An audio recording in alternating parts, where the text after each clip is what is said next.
ಸ್ಯಾಂಡಲ್‌ವುಡ್‌ನ ಒಬ್ಬ ರೀಲ್ ಹೀರೋಗೆ ಅಂತ ವೇದಿಕೆ ರೆಡಿ ಆಗಿತ್ತು. ಒಂದು ಸೂಪರ್ ಡೂಪರ್ ಹಿಟ್ ಮೂವಿ. ಇವತ್ತಿಗೂ ಅದರ ಸಾಂಗ್ಸ್ ಎಲ್ರಿಗೂ ಬಹಳ ಇಷ್ಟದ್ದು. ಒಬ್ಬ ಚಾಕ್ಲೇಟ್ ಹೀರೋನೋ, ರೊಮ್ಯಾಂಟಿಕ್ ಹೀರೋನೋ, ಮಾಸ್ ಹೀರೋನೋ ಆ ಮೂವಿಯಿಂದ ಹೊರಗೆ ಬರ್ತಾರೆ ಅಂತ ಎಲ್ಲರೂ ನಿರೀಕ್ಷೆ ಮಾಡ್ತಾ ಇದ್ರು.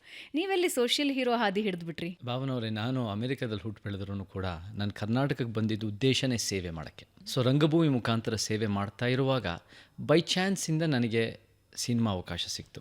ಅದು ಅನೇಕರಿಂದ ಸಾಧ್ಯ ಆಯಿತು. ಅದು ನರೇಂದ್ರ ಬಾಬು ಅವರು, ಕಿಶೋರು, ಸುಮನ, ಅಗ್ನಿಶ್ರೀಧರು ಅನೇಕರಿಂದ ಸಾಧ್ಯ ಆಯಿತು. ಬಟ್ ಸಿನಿಮಾನೇ ನನ್ನ ಉದ್ದೇಶ ಇಲ್ಲ. ಆ್ಯಂಡ್ ಸಿನಿಮಾ ನನಗೆ ಒಂದು ಪ್ಲ್ಯಾಟ್ಫಾರ್ಮ್ ಸಿಕ್ಕಿದೆ ಒಳ್ಳೆ ಕೆಲಸ ಮಾಡೋಕ್ಕೆ.